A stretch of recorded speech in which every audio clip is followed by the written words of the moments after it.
Okay, so any questions so far over anything?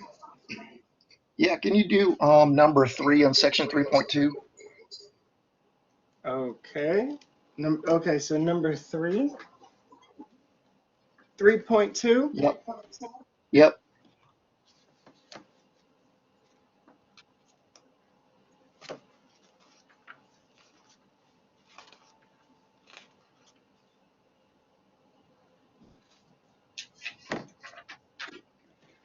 Okay, all right. So here, let me type it out. Okay. Okay, so this is number 3, section 3.2. Okay. Just for those that don't have a book. So it says a model for the population P of T in a suburb of a large city is given by, okay, so they give this differential equation. So dp divided by dt, okay. Okay, so it's p 10 to the negative 1 minus 10 raised to the negative 7 times p. Okay, and then they give you some type of initial condition, right? They give you some type of initial condition, like this. Okay, so what are they wanting? Okay, so t is in months, right? What is the limiting value of the population? At what time will the population be equal to 1/2? Okay, so limiting value, okay, and then what is it? What time for the population to be 1/2 its limiting value? Okay, so it shouldn't be that bad, right? So the one thing we have to so the one thing we have to figure out is what is a limiting value, right? Okay, so does anybody know what's a limiting value?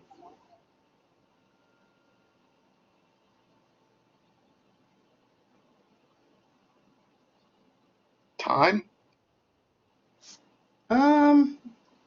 Well, the thing is that, okay, so here's something that's interesting, okay? There is a independent variable and a dependent variable, right? Okay, there's two of these, there's two variables. There's an input and output, right? And they're both variables, okay? You have to know which one is independent or not. So give me 1 second here. Okay, so I'm actually looking something up right now. So, okay, so a limiting value. Okay, this is one definition. A limiting value of the function to which the function approaches as closely as desirable to the as the independent variable approaches a specific value. Okay, so we're trying to approach some specific value, and then I guess we're looking at the y value. Anybody else on limiting value? Because we just need to figure out what that is. Once we figure out what that is, then we know what they're asking for. So think about it for a second.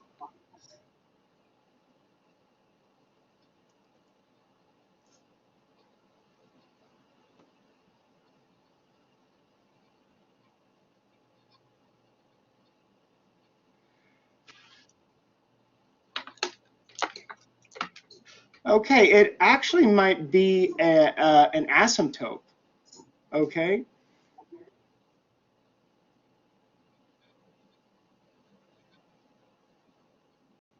Yeah, okay, so it's like this. It's basically like you're taking a value, okay? You're looking at the horizontal asymptote. You're basically doing this, okay? You're taking a limit of whatever function it is, okay?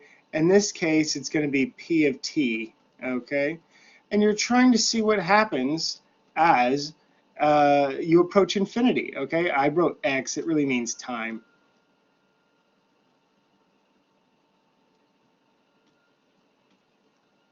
Okay, so this is what you're doing. So basically, okay, I will write the steps here, okay?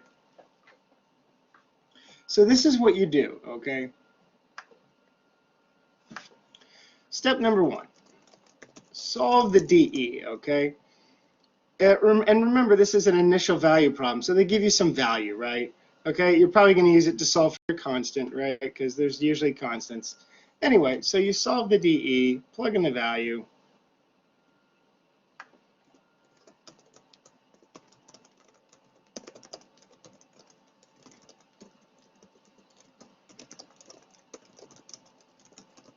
Okay, you get the constant, okay? Then you have the actual function, okay? So the solution is the actual function, which is p of t, okay? Okay, then take a limit. As time approaches, okay, this limit, which is your horizontal asymptote, is the limiting value, okay? So then once you get that, then, okay, it says what time for the population to be 1/2 its limiting value. So then you let P of t equals 1/2, okay, of whatever the original value was. Okay, 1/2 of your horizontal asymptote, okay? So then,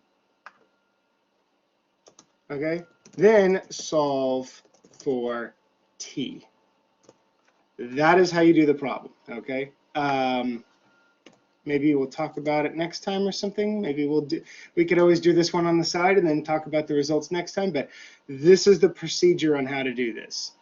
Does this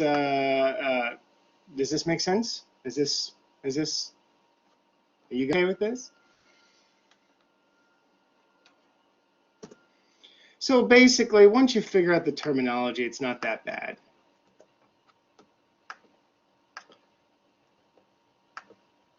So any questions? What did you get when you were trying this? Well, I didn't understand the problem. Yeah, so here's the thing. All I did was look up, I literally did a quick search on the internet. What is a limiting value? And then I basically read some definitions and said, okay, it's basically a limit, okay, as you're approaching infinity of the function. And then you're looking for a horizontal asymptote because that's what a limit typically is. Now, here's the deal, though. You don't always have to get some final value for limits, right? For limits, you could get infinity. But then, if we did get infinity, how are you supposed to say 1/2 infinity? Okay, so the deal is that obviously it caps off at a certain point, right? And isn't that exactly what a horizontal asymptote is?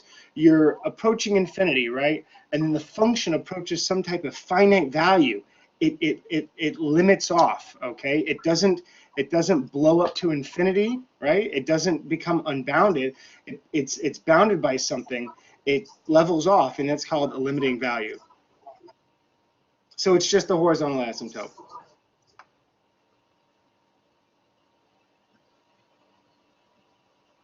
So basically, you just highlighted the problem and then plugged it into Google, and then Google just told you the steps on how to work it out. Actually, no, I just looked up the definition, what a limiting value is. Okay. I mean, if you just plugged it into Google and it told you everything, then you should have been able to figure it out, right? No. I mean, I spent a lot of time on those problems. I didn't understand how they were going, what the Okay. steps were to solve it. So, Okay, but you get it now, right? The general idea, right? well, the general idea and working it out are two different things. So, I mean, Okay, well, now that you have the general idea, try it again and see if you can get it.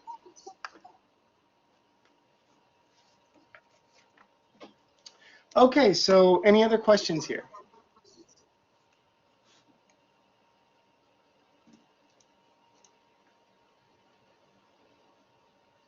Okay, so yeah, take this problem, see if you try it again, see if you can solve it, see what you get, and we'll talk about it Wednesday. Okay, what the outcome is. Okay.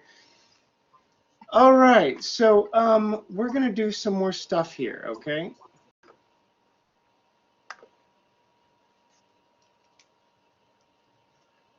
We're gonna do some more stuff. Okay, so we're doing section 4.2.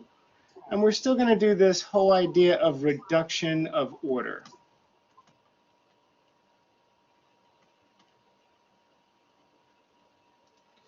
Okay, so last time we were solving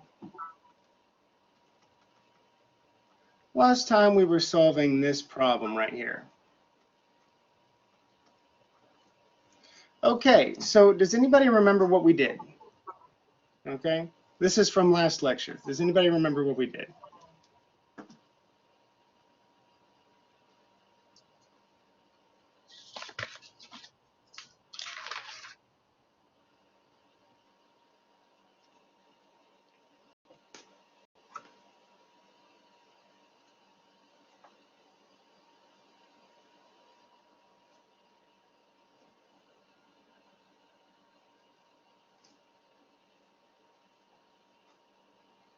Okay, so weren't we given a solution, right? So we're trying to solve this, right? We're trying to solve this, but weren't we given something, right? We were given a solution. Everybody? Okay, so we were trying to solve some DE, and remember, this is different than how we normally do it, because this is a y double prime, and I don't think we've really done a whole lot of y double primes yet, okay? So anyway, so you're given a DE and you're also given a solution, okay? And we did a bunch of very complicated substitutions, right? So we had something like u times y1, right? Okay, and then the y1, of course, is e to the x. Then we took a derivative of this, right? We got y prime, and that became what? Take a derivative of this one, leave this one alone, then leave this one alone, take a derivative of this one. We did something like this, right? And then we plugged them all in. And then again, we also found y double prime, right? Okay, so we did these really interesting substitutions. We plugged in this one for y, and we plugged in this one for y double prime, okay? Anyway, we ended up solving it, okay? But it was kind of complicated, okay? So here's the deal, okay? And I think I mentioned this last time. There's actually a formula, okay? There's a formula, okay? I'm going to write this out.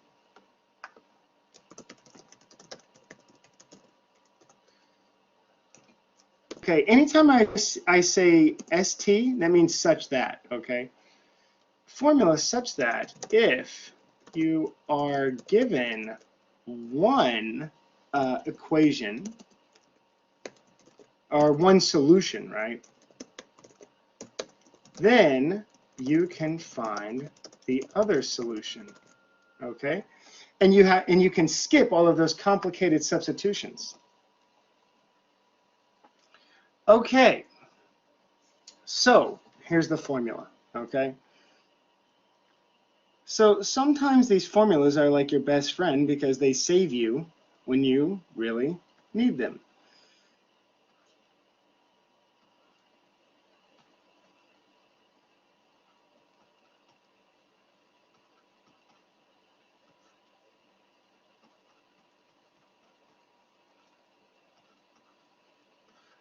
Okay, so here's the formula. So we have y2, and y2 is our second solution. That's equal to our first solution times this entire integral, okay? And what's in this integral is we have e raised to the negative p of x dx, and that's divided by y1 squared multiplied by dx. Okay, so here's the thing, okay? I want somebody in the chat to tell me what is my p of x, okay? So think about it, take a guess. What is my P of X? Remember, we used to know what P of X is, right? But that was for a first order linear differential equation. So what is P of X in a second order linear differential equation? Somebody just take a guess.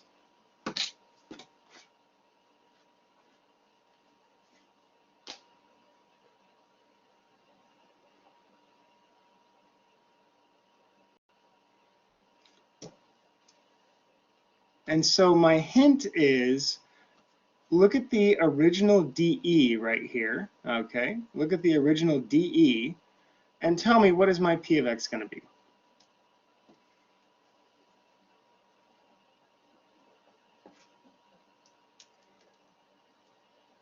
And remember, we used to have this, right? It used to be y prime plus P of X times y equals some other type of f of x, right? That was for a first order linear. So again, tell me, what do you think the function P of X is going to be? What is going to be P of X in this differential equation?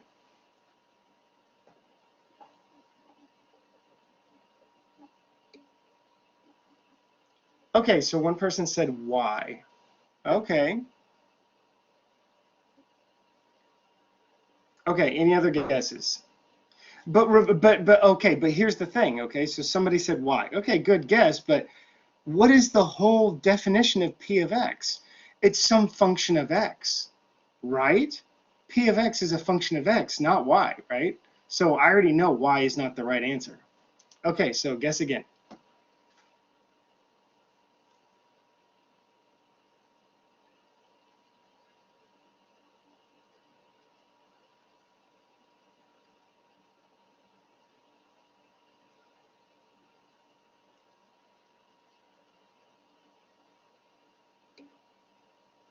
Okay, so 1, that's another good guess, right? But even if I were to look at this, okay, let's suppose that this y double prime minus y, let's suppose that this was first order, right? If this were first order, okay, so we're going to do this off to the side. Okay, if I had y prime minus y equals f of x, your p of y would not be 1. It would be what? -1. So it's not only the function in front of the y, but it's also the sign in front of the y, which is really interesting. Okay, so I'll go ahead and tell you what it is, okay? But here's the deal. The deal is that the P of X is different in a second order compared to a first order, okay? And this is what you're going to look at, okay? So you have y double prime plus P of X, okay, times y prime plus Q of X times y equals 0, okay? So your P of X is actually the second coefficient, okay? Kind of like over here, how this P of X is your second coefficient. It's just that we have a bigger linear differential equation with more terms, okay? So the P of X is not in front of the y like it used to be. It's now in front of the y prime.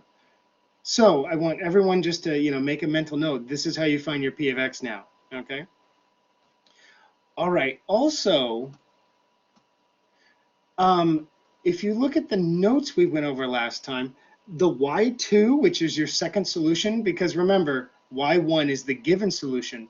The y2 that we got was e to the negative x, okay?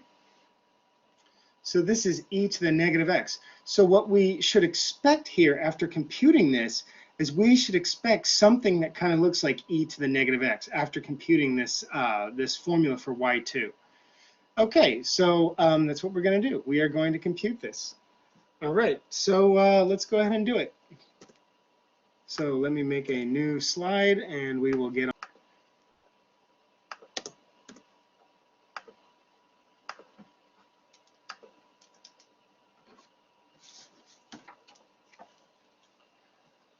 Okay, so we have y double prime minus y equals 0. We have this wonderful formula. This is y2 equals, we have y1, we have integral, we have e to the negative p of x, okay? dx, okay? Then we have y1 quantity squared dx. Okay, so you guys tell me again, what was my p of x, okay, according to this differential equation?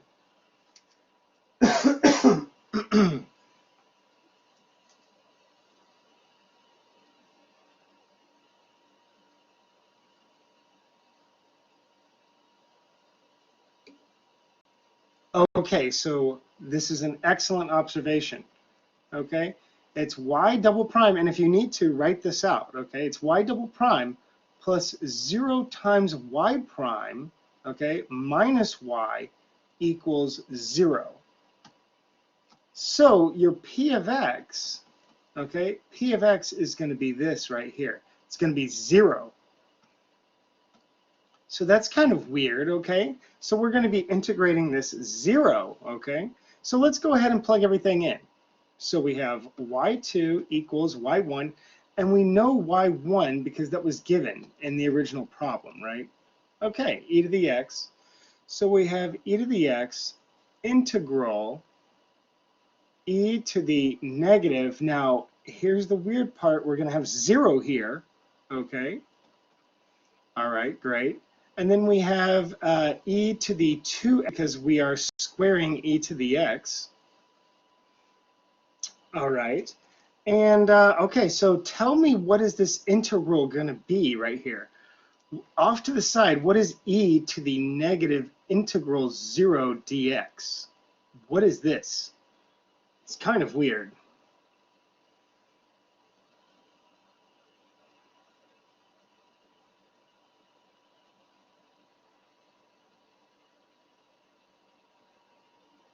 So think about it.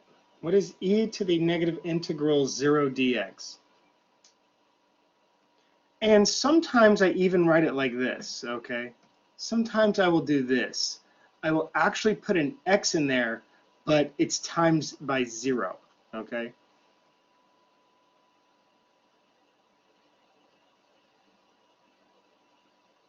So think about it.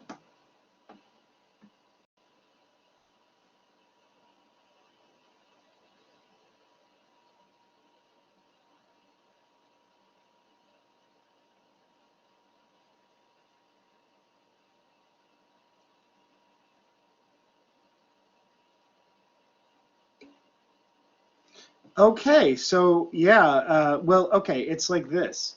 So if you're integrating 0, right, it doesn't matter. You could have x to the n power, right? Whatever, whatever power that x is, it doesn't even matter because 0 is being multiplied by x and it's going away. So all you get is that constant, right? So in a normal integral, you're just going to get a plus c, right? Because anytime you integrate, right, you just add a power of x and then add plus c. But in this case, this term is going to be 0, but also for this formula, and I should write this, there is no c, okay? There's no constant being added. It's just how the formula works out, okay? So anyway, so basically what this turns into is it turns into e to the 0, as odd as that is, okay? So anyway, we have e to the 0. But that's okay because it just makes our calculation over here easier. So we get e to the 0, okay? We get e to the 2x. We have dx, all right? E to the x integral. This is a 1 over e to the 2x dx. All right, so tell me how do we go further on this? What's the next step? How do we solve integral 1 over e to the 2x? Where did that e to the x come from outside of the integrand? Oh, okay, so so where did this e to the x come from, okay? Well, according to our formula, okay, it's just y1. So y1 was our given solution, okay? So the way that these problems work is you have some differential equation. They're going to give you one solution, and this is basically a formula that if you take one solution, you can find the second solution, because this this dE is like second order, right? It's second order, which means that there's going to be two solutions. at minimum. So it's just part of the formula, and it was actually given to you, if that makes sense. Yeah, I didn't see that from the last slide.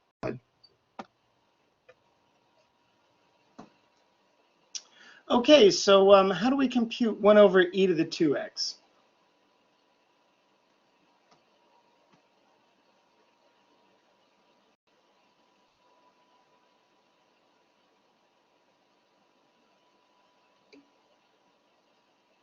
Could be an ln. Okay. Okay, so you're saying 1 over e to the 2x is maybe ln? Well, usually ln is just 1 over x, right?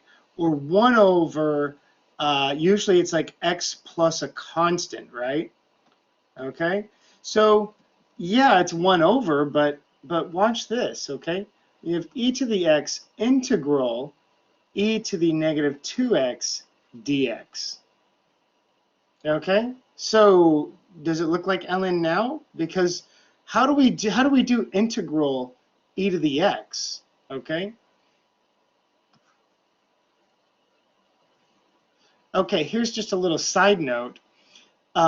Anytime you have, okay, if you have integral e to the ax dx, okay, if you have this, what this is going to be is it's going to be 1 over a e to the ax, okay? And what this is actually a u substitution, okay? This is a u substitution where you're letting u equal ax. So as a quick little formula, basically, anytime you have a constant in front of the x, it's just 1 over that constant times e to the whatever x, okay? So what we're going to get here is this. We are going to get, it's 1 over negative 2 e to the negative 2x, all right? And if we take e to the x and e to the 2x and combine those, we get e to the negative x, okay? But also divided by this negative 2, okay? The thing is that when we did it the long way, okay, last time when we did it with all of the substitutions, we got y sub 2 is equal to e to the negative x, okay? So we should be expecting e to the negative x. Now, this negative 2 that's down here, that doesn't exactly match our solution, okay? But it's okay.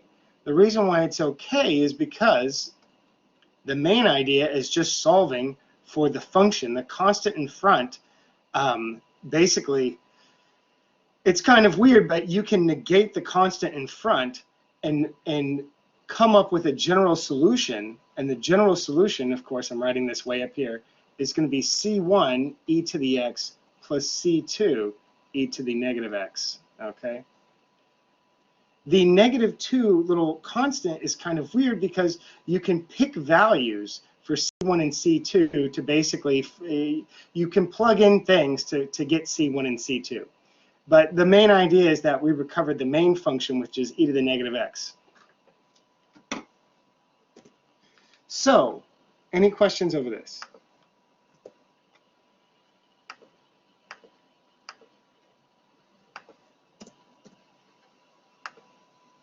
So basically, just memorize this formula. Since everything is a take-home test, you don't have to memorize the formula. But basically, this is a formula so that if you're given one solution, you can find the other. Okay.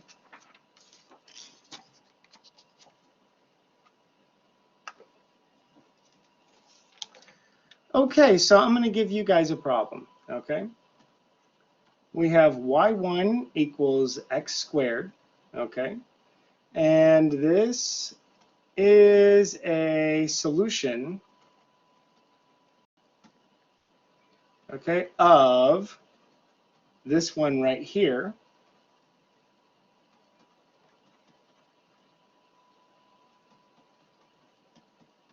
Okay, this is a solution of this, okay? And now I want you to use that formula and try to find the other solution, okay? So how are we going to do this? What's the first step?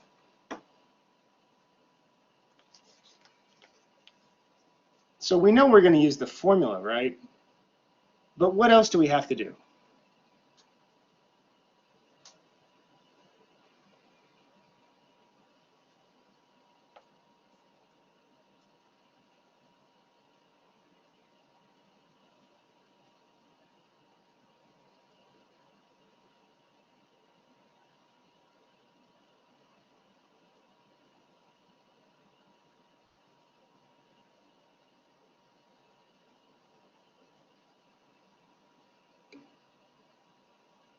Okay, so good. Okay, so yeah, we want to get y double prime all alone, okay?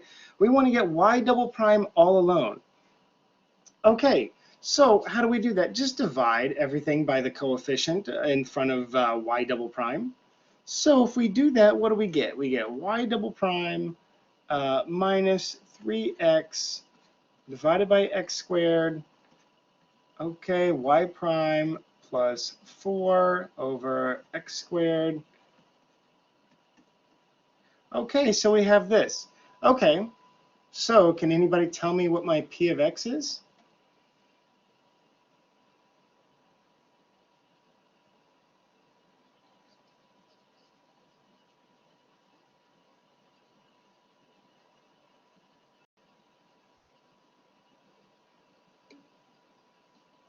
Okay, now, okay, real quick, okay? So p of x is just this guy, right? P of x is just this guy. It's the quantity that's in front of y prime, okay? So somebody said 3 over x, okay? 3, okay, well, okay. X over x squared cancels, right? Okay, so we have to reduce this, okay? But the thing is that 3 over x is very close, but what are we missing, okay? So good, so somebody figured it out. It's a negative, okay? So here's the thing, I'm going to type this out. Your p of x is the function, okay? It is a function of x, but don't forget the sign in front of the function. Okay? So the sign goes with it too. If you have a negative, then that goes with it. And if you want to make it easier on you, you can write a plus and then a negative, okay? So that you can then circle the entire function like this. So you can add a plus and then put the negative and the rest of the function in parentheses, okay? Just to remind you. Okay, so there's this formula, right? And I'm going to take the e to the integral of the negative integral of p of x. I'm going to take this and just do this off to the side. Okay, so what are we going to get here? Okay, we're going to compute this. This belongs to the formula, but we're not there yet. So the two negatives are going to cancel, right? Okay, you get this, you get this, you get this. Okay, wonderful. You get 3 times the integral, 1 over x dx. So then you get 3 times ln, right, x. And then we know this is just x cubed, okay? And just as a reminder, if you have ln x with a constant in front, you can take that constant and make it as a exponent of the function inside ln, okay? So these guys, you can bring it up or bring it out. It goes both ways. Okay, so let's go ahead and use that y2 equals y1 formula, okay? So we're going to use this formula. Also, what's really interesting is that, remember how we got the integration factor on some of these previous problems, right? It was always e to the integral p of x. This formula has an e to the negative on it, okay? So in other words, this is like the integration factor, but it has a negative in front of the integral, okay? So don't confuse this negative by accidentally putting a negative in front of your integration factor when you're solving some of the previous problems, because the previous problems don't have a negative in front of there. That was very confusing for me, because then I saw a negative and then I started trying to use a negative, and there's no negative on the other formulas, only on this one. Okay, so y1 is going to be what? Okay, y1 is going to be x squared, right? So we have x squared. We already figured out what this was, right? We figured out the e to the negative integral p of x. We already figured out what that was, because this is x cubed, okay? And then y1 is x squared, but remember, this quantity is squared within itself. So at this point, it's not that bad of a problem. And remember, you don't have to put the plus c on this, okay? When you're computing the integral of p of x. Okay, so basically we have what? We have x cubed divided by x to the fourth, right? It's just 1 over x. Okay, great. So when we integrate this, we get this. Okay, so how do I write what my general solution is? We have y1 and 2. So what do we write for our final solution, at least for a general solution? What do we write?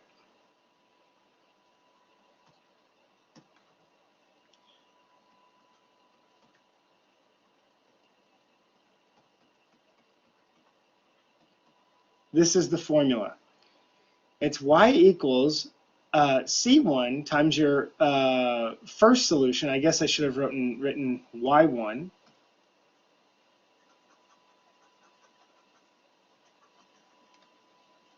okay. So it's c1 times y1, okay, c2 times y2. In other words, you just put constants in front of your solutions, right? So final solution, at least for a general solution, is going to be y1, which is x squared, right? And then c2, y2, and y2 is just x squared ln times x, okay? So this is the general solution right here. So any questions on this?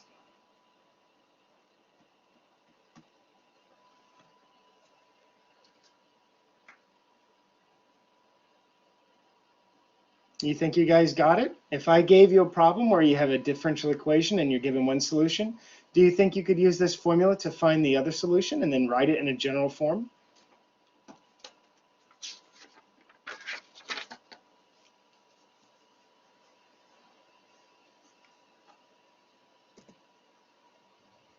I'm assuming that's a yes. So I have a question on that. So how does that make it legitimate to break up the x squared with a plus? Oh, yeah, okay, so here we go. All right, so I'm going to clear the screen, okay?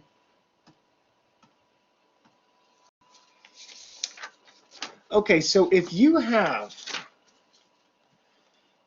something like this, okay, for example, okay, something that's linear, okay, something that we know, right? You have something like this, right? Well, hang on.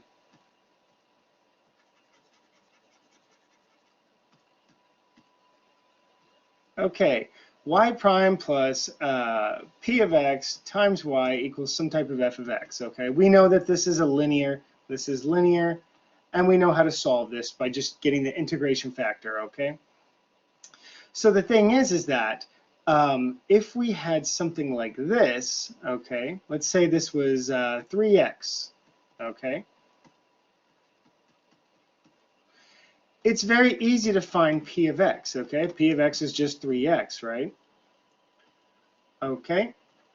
But what if we had something like this? We had a negative, let's say x squared, okay? If you said p of x is equal to x squared, this is incorrect, okay? Okay? It's not equal to x squared. The correct p of x is negative x squared, okay? And so by introducing a plus, okay, put a plus here, and put a minus, put in the x squared equals f of x, okay? You can draw parentheses around this right here to make p of x more clear, okay? So the thing is that, and this goes back to, you know, the very roots of algebra. If you have 3 minus 2, okay, we all know that 1, but you can also write it as 3 plus negative 2 also equals 1. So you can always add in a plus just to try to help you see what's going on so that you can pick the right function.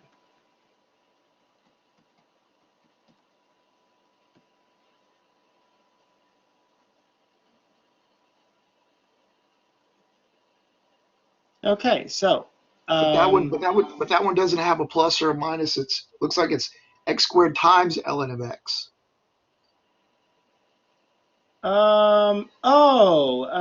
you're talking about for this, for the solution? You're Yes, talking about for y2, right? right. Okay, well, the thing is that what that is, that formula is it's y1 times the integral of all of that other stuff, okay? So real quick, let me just save this screen right here.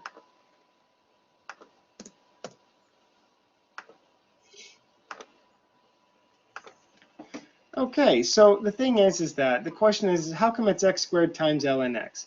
Well, that's because the formula, okay, is saying that it's x squared times the integral of all of this other stuff, okay?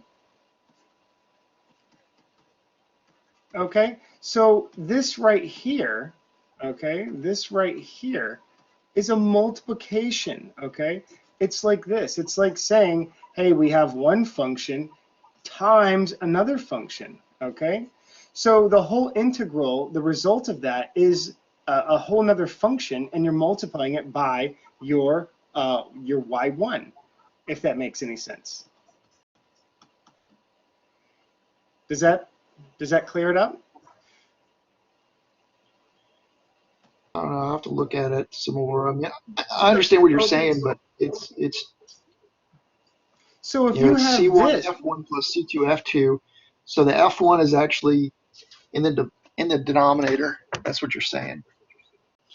so basically what I'm saying, it comes down to x squared integral 1 over x. So the integral 1 over x is ln, okay? And so if this is a multiplication right here, then this is a multiplication right here. It's just part of the formula and the structure of the formula. Right, but you had C1 times x squared plus C2 Oh, times okay. ln Maybe I x. ran out of. So x squared Okay, times maybe I ln ran out of. x. Okay, maybe I ran out of space. It's C1 times your Y1, which is this, okay, and then C2 times Y2, which is this, okay. So you have one function and you have another function, and that's the way you write it. Yeah, so that's what I understand how you can have F1 and F2 Oh, being well, x squared. you have one solution and you have another solution, right? You have two solutions, okay? And you're just adding them together because we talked about that one idea called superposition, which basically means if you have one solution, if you have two different solutions, then you can add them together to make another solution. And so this is the elegant way of writing all of your solutions is you just add them all up. Okay, That's how that works. all right.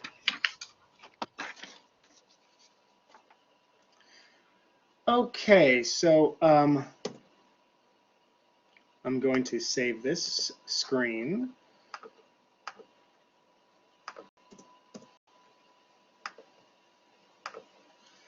Okay,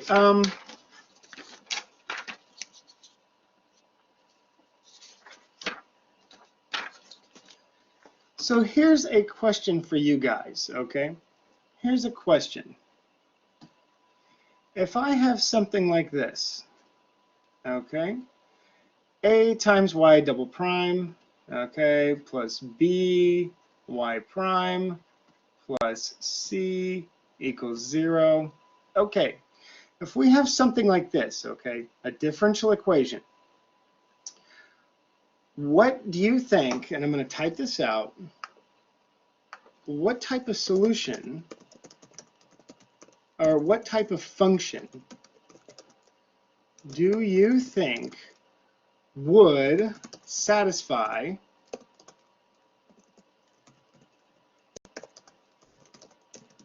this DE, okay? If you just had to guess, okay, if you just had to guess, it's going to be y equals something, okay? And then y prime equals something, right? And then y double prime equals something. And you're going to find, you find a y such that you differentiate it, right? And you get y prime and y double prime. You plug all of that into this DE, and that y and its family of functions is a solution to this DE.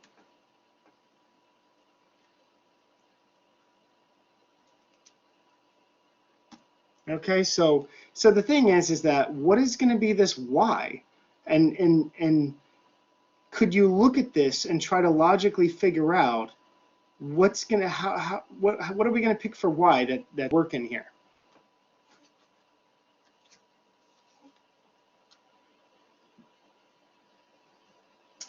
And I'll give you a hint, okay? This is my hint.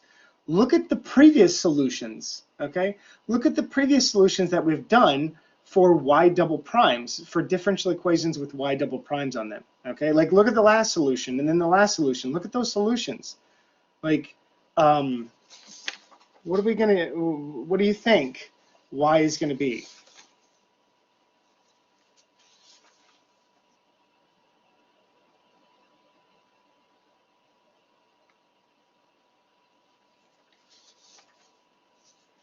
So somebody say in the chat, guess a function of y such that this is true. And it doesn't have to be, you know, the perfect function, okay, like constants in front of it, who cares?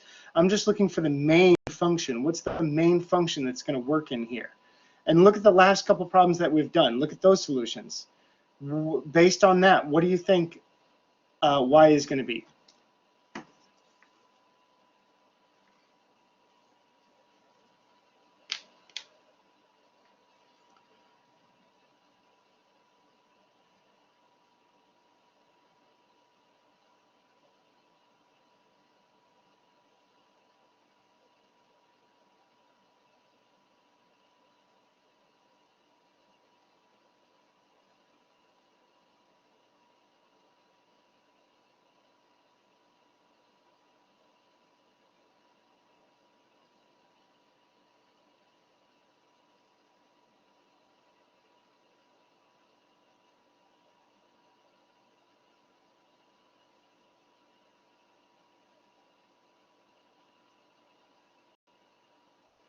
Okay, so look at the last solutions to the last DEs that we've done. And can anybody guess what is y going to be? What form? What basic function? Doesn't have to be the exact function, but what basic function are we going to use?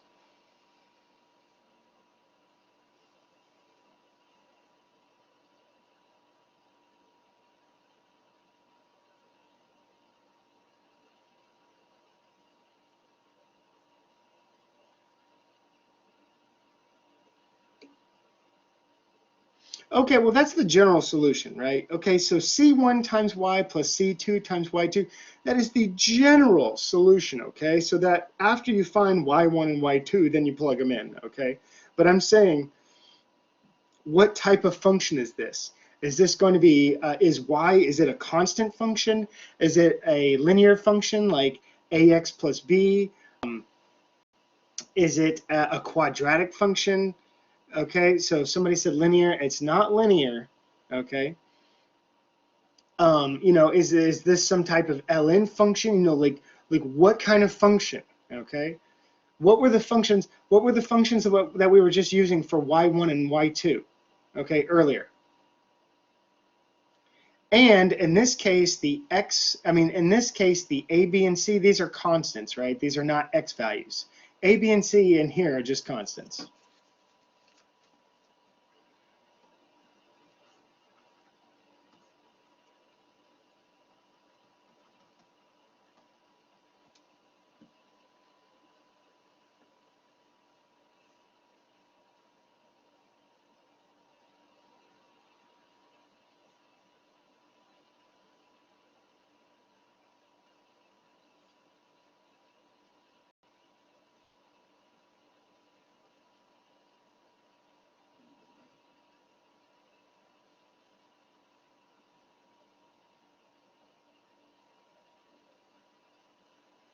Okay, well what was okay, the first problem that we did today, okay? The first problem that we did today, what was the y1 and y2? The very first problem, okay? Remember how we did this one, okay? Remember how we did this one? We said y double prime minus y equals 0. What was y1 and what was y2?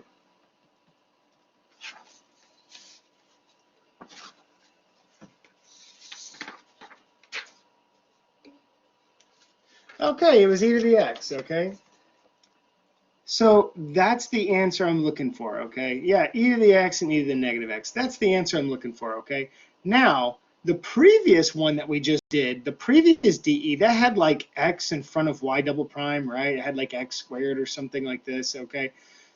That is not the same as this because in this one that we're working on right now, there's no x's in front of the y's, okay? These are just constants, okay? So this solution, remember this solution was like x, and then it was like x times ln x or something like that, or I think it was x squared or something, okay?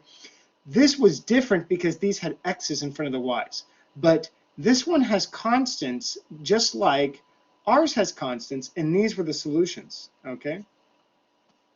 So basically, here's the idea, okay?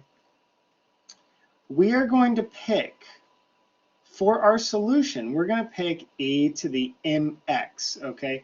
M is just a constant, okay? So our standard function that's going to be the solution, dE, is y equals e to the mx. Y prime is then going to be me to the mx, okay? And then y double prime is m squared e to the mx, okay? All right, great. Okay, so let's plug these in and see what we get. So we get a times m squared e to the mx plus we get b times me to the mx times c e to the mx. Okay. Okay, so now you guys tell me, what do we do? What do we do? What's the very next step now? What's the very next step in solving this differential equation? Now that we've plugged in for y, y prime, and y double prime, what's the very next step?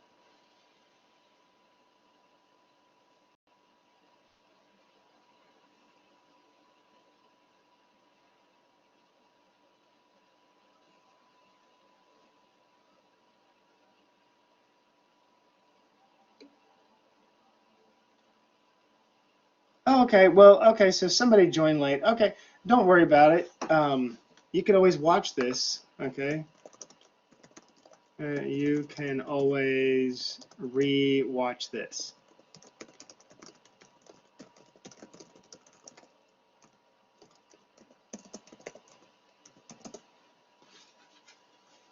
Okay, so what's the next step? We have a times m squared e to the mx plus bm e to the mx plus c e to the mx equals 0. What do we do?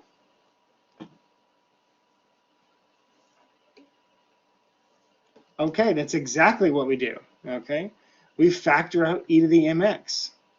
E to the mx. We have a squared. We have am squared. We have bm plus c equals 0. Okay. We can separate this right here.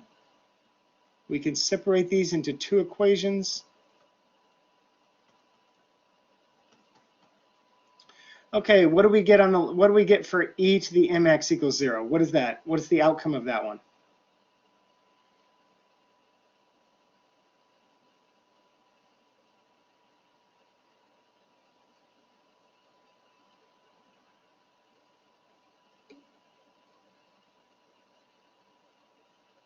Okay, so this e to the mx, this can never equal 0, okay? The reason why is because e to the x is exponential.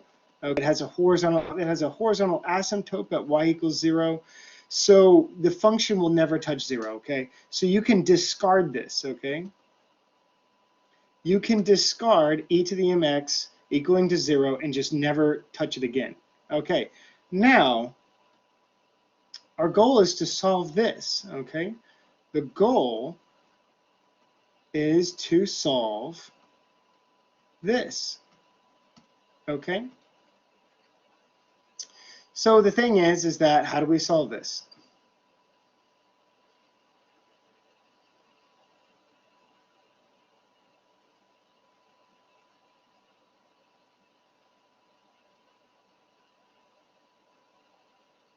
Okay, or what does this look like? Okay, my question is, don't worry about solving it.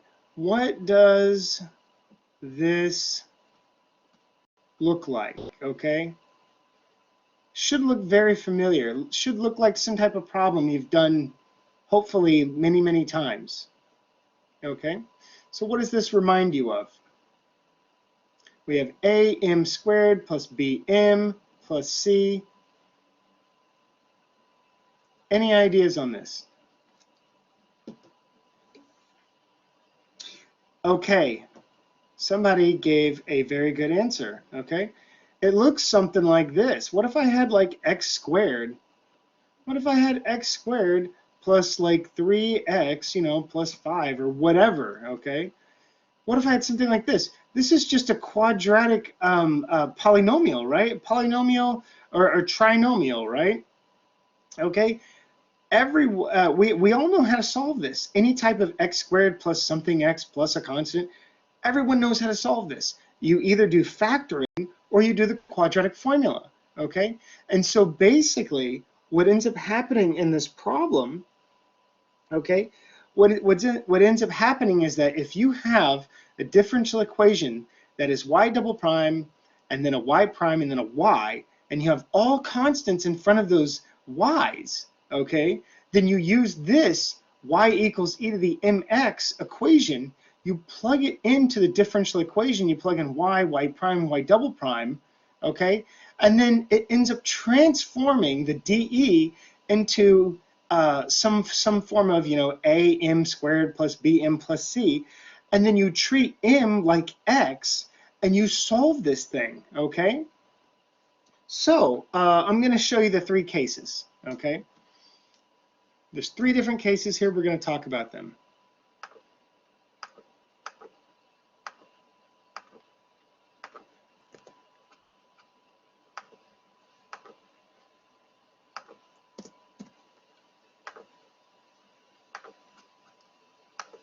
Okay. First of all, if I have something like this, ax squared plus bx, okay, plus c, right? Okay. If I have this, this is the quadratic formula, right? If you solve this, and by the way, you can actually take this and solve this for x, okay? You end up getting negative b plus or minus square root b squared minus 4ac over 2a. Okay, so there's this, so there's three outcomes here, okay? Three outcomes. Can anybody tell me the outcomes of the quadratic equation? Okay, there's three different outcomes that can happen. Okay, three different types of solutions. Does anybody know?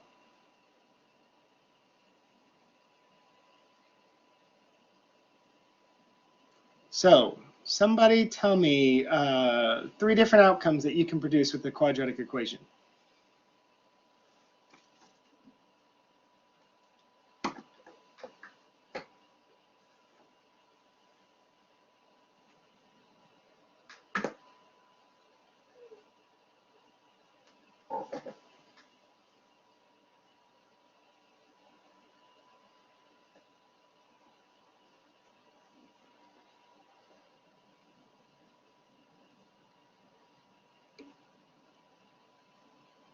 Okay, constant D and E does not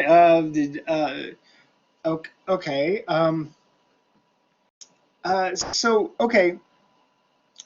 So does not exist. Okay, what exactly is does not exist? Because does not exist is not undefined. Okay.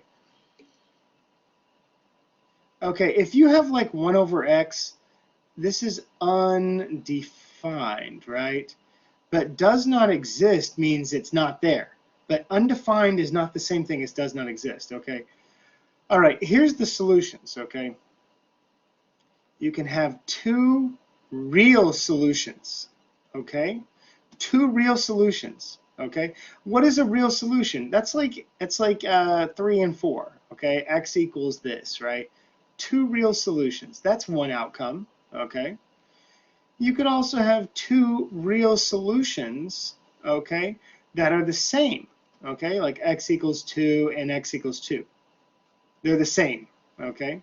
But then you can have two complex, okay? Complex is the same thing as imaginary, okay? Okay?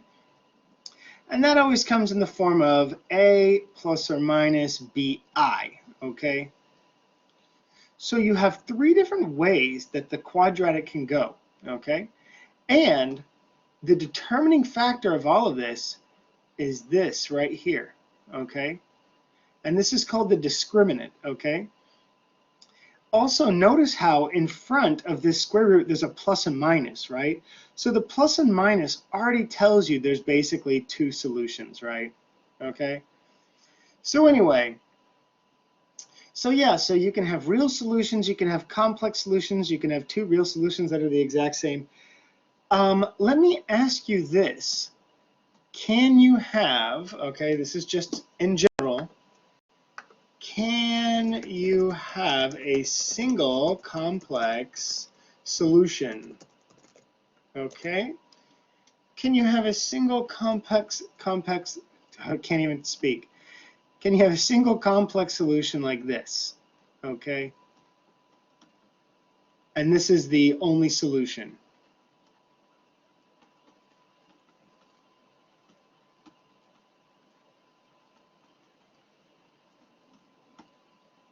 Can you have this?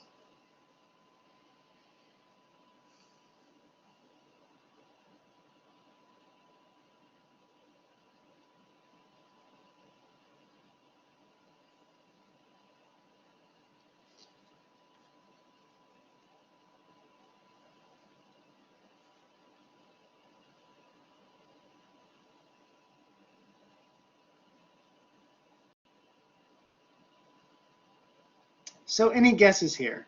Could you have could you have x equals a minus bi where this is the only solution? You have one solution, it's a complex solution, that's the only solution. Is that possible as a suitable solution for this?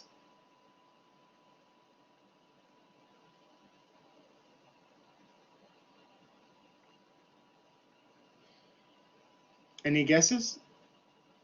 Yes, no, maybe?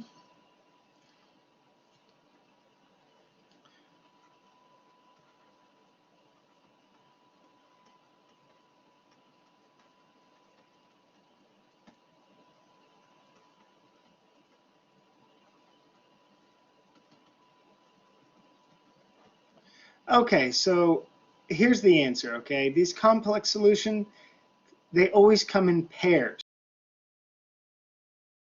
okay? So this a plus or minus bi, this is a conjugate pair, okay? They always come in pairs. You never find them alone, okay?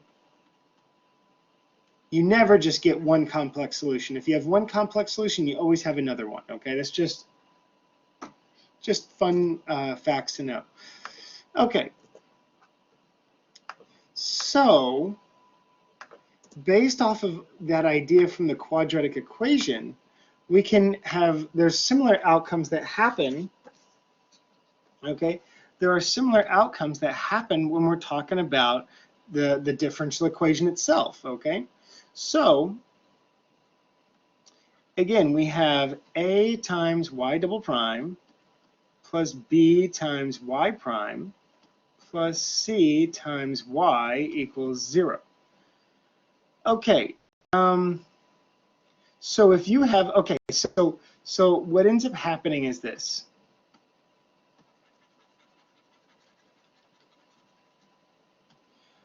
what ends up happening is you use this as your solution, y equals e to the mx, okay?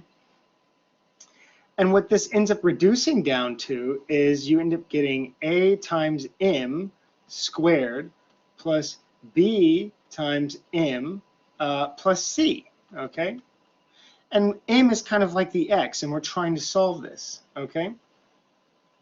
So I should say m is like x, okay?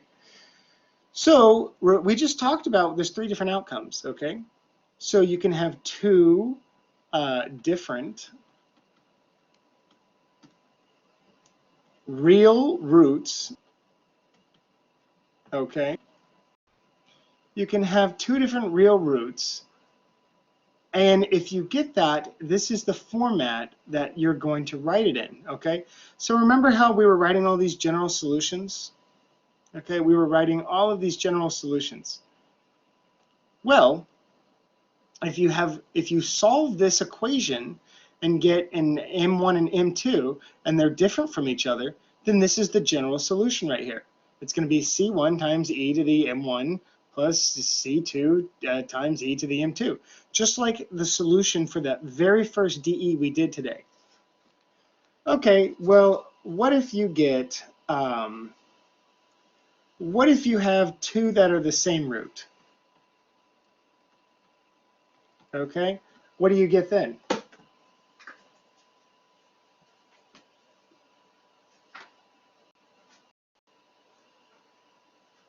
So, can anybody guess?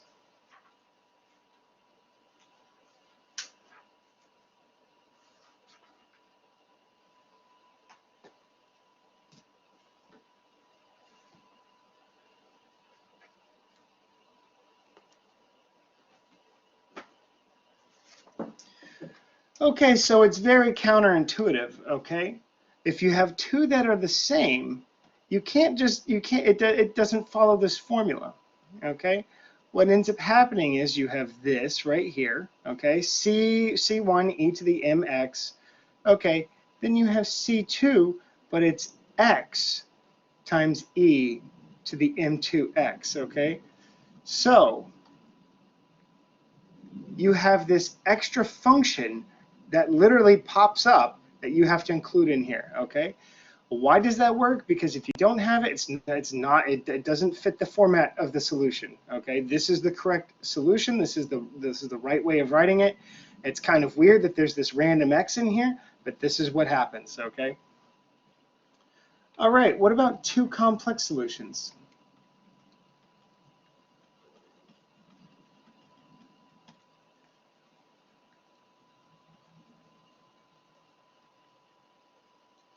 Okay, so what are we going to get there?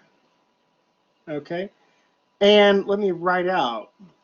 I'll write out, so m equals alpha plus or minus I beta, okay? So if you have the two complex solutions, okay, the formula is going to be this, okay?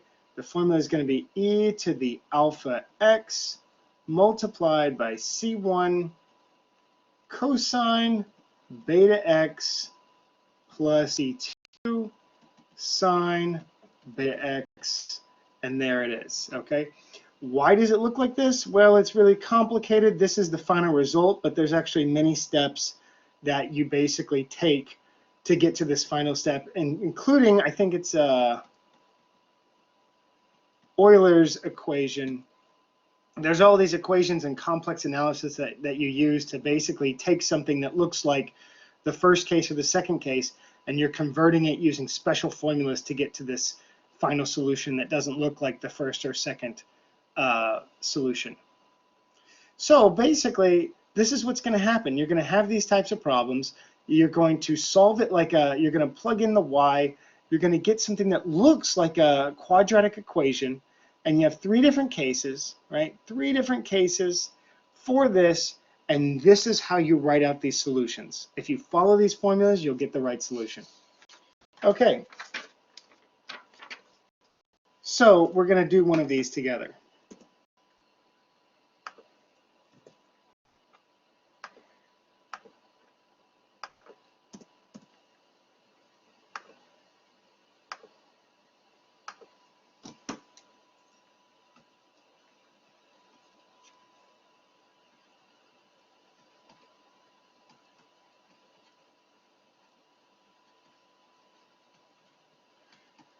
Okay, so we have this problem right here, okay? So tell me, how are we going to solve this and how are we going to write a general solution? Okay, you guys walk me through it. We have y double prime plus 5y prime plus 6y. How do we solve this using all of the information that we just learned to write out a general solution? And I actually know that my general solution is going to look like this. Okay, this is the general solution. And how do we get y1 and y2? How do we do that?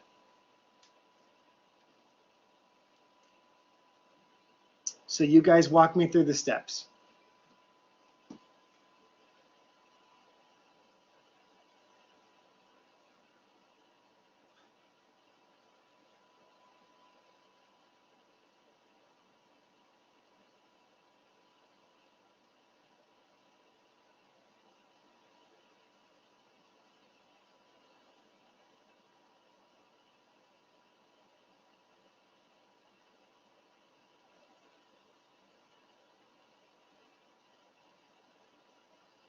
Okay, so anybody? Well, okay. So the thing is that the P of X, okay, that was for using that formula, right? Okay, we were using a formula, okay, and if we were given one solution already, we could use that formula and get the other one. But we don't have, okay, uh, we, we don't know any solutions, okay? So that technique of finding P of X and throwing it into the formula, so the y2 equals y1 integral e to the negative blah, blah, blah, okay? Okay, we need a y1. We don't have that, okay? We don't have y1, okay? It's the same technique we just discussed, okay? We solve this like a quadratic equation. So I want you guys to walk me through this.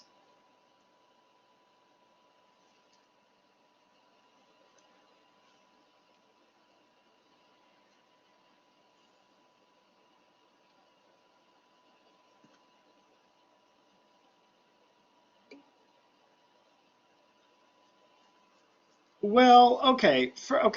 First step is this. First step is identifying that this is just constants in front of y primes, okay? And so we're going to use this, okay? Y equals e to the mx, right? So when you do all of the differentiation and everything,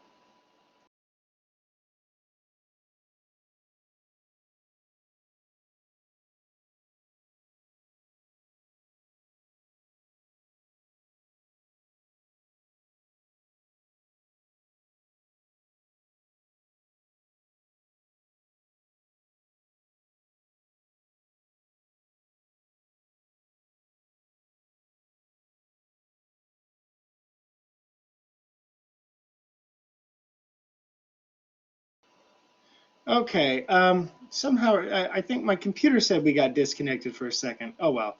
All right, I think we're back. Okay, so you use y equals e to the mx, you plug it in for all of the derivatives, and the shortcut is to realize that y double prime turns into m squared, okay? Y prime turns into m, okay? And y turns into, well, it just goes away, okay? So you can literally just take this equation and write this equation and just substitute y's for the y to the prime turns into an m to a power, okay? So anyway, so we solve this, okay? So how do we solve this? Always try factoring, okay? Quadratic equation, it's okay, all right, but always try factoring, okay? What are we going to get here? Somebody tell me, how do we factor this? Okay, great. So somebody said 3 and 2. All right, wonderful. Okay, so we have m equals -3 and m equals -2. All right. Now, remember The general solution, there's a special formula for that. General solution is C1 times E to the M1x, right, plus C2 E to the M2x. Okay, well, if we just plug in our M1 and plug in our M2, we'll have our final solution. And so that's all you have to do. So for the general solution, just plug in -3x, okay? And then plug in -2x, and guess what? We did it, okay? It's the general solution, okay? So not bad, huh? So we have some dE, okay? If it has constants in front of all of the y's and the y primes, use y equals e to the mx, okay? Turn it into something that looks like a quadratic, solve for m just like you would x in a quadratic equation or factoring, and then use those formulas for the three cases to plug in the m values to get the general solution. So, not bad, right? Okay, I think we have time for one more.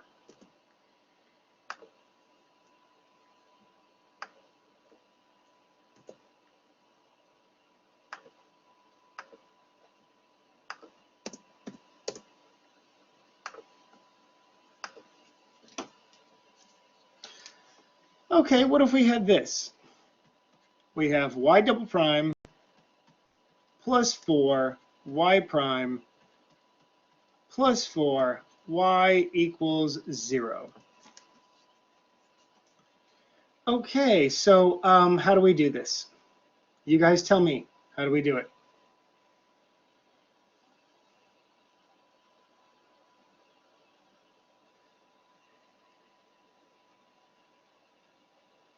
Same thing as the other one, right? Yeah, same thing. Y equals e to the mx, right? Plug that in. And you could literally, and I'm going to write this, this is kind of like the cheat code, okay? This is the quick way of doing it. It's, you can, okay, m squared can be a substitute for y double prime. Y prime can be a substitute for m. And m to the first, and then y does not get, there's no m, okay? This is not official in any way, like this is, don't try to make too much sense out of this, okay? It's not, m squared is not equal to y double prime, but this is what they turn into, okay? This is what they turn into. Y double prime turns into m squared, y prime turns into m, and y turns into no m, okay? Or you could say it turns into 1, right? Okay, could turn, yeah, I like that better, okay?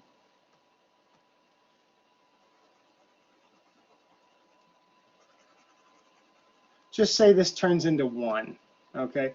This is what they turn into, but this is not what they're equal to, okay?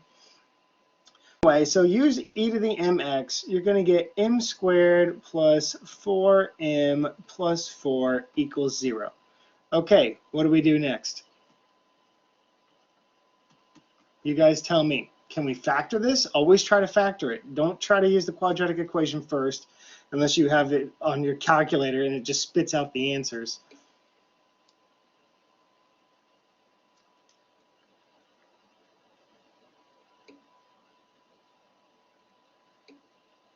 Okay, just 2 and 2, right? Okay, so just 2 and 2. Okay, so this is a plus, this is a plus, okay? Alternatively, you can write this as this quantity squared, okay? All right, so what ends up happening is this is -2, right? And this is called -2 multiplicity 2. Does anybody recall, I'm sure at some point in time somebody said the word multiplicity. Does anybody remember multiplicity, what multiplicity is? Can anybody tell me in the chat what multiplicity is?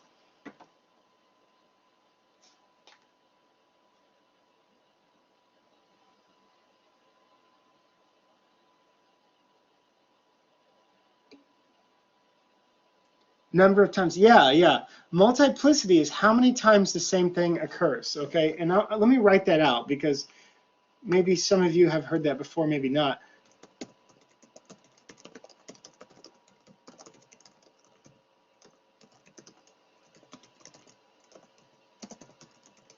Okay, so multiplicity is how many times the same solution is occurring. So we have the same solution for both M1 and M2, okay? Same solution, okay, wonderful. Okay, so how do we write that out, okay? Remember, the formula is this, okay? Y equals C1, right, times e to the, M1x, right, okay, plus C2 e to the M2x, okay? So let me write out the final solution here, okay?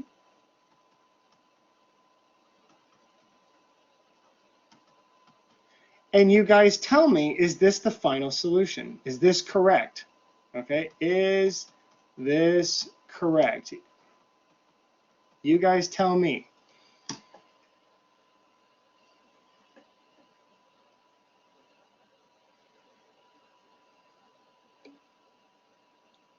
All right, so I tried to be really sneaky on you guys. I tried to be really sneaky on you guys, but you figured it out, okay? If you have the same solution happening twice, there's an x that also goes with the second solution, okay? So don't forget the x, okay? Don't forget, okay?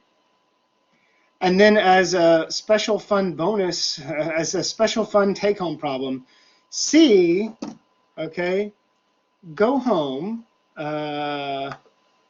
homework question problem.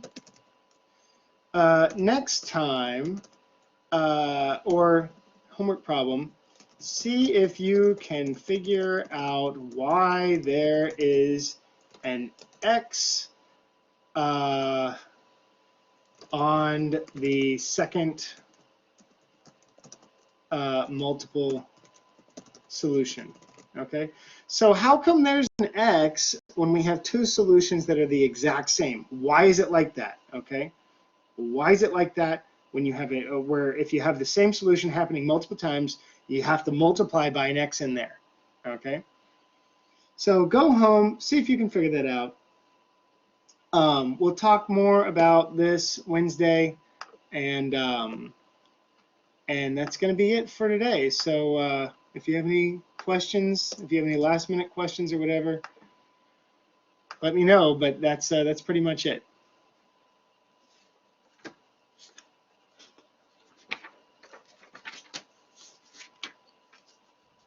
So for the homework problems for section 3.2, I have a question. Yeah. Okay.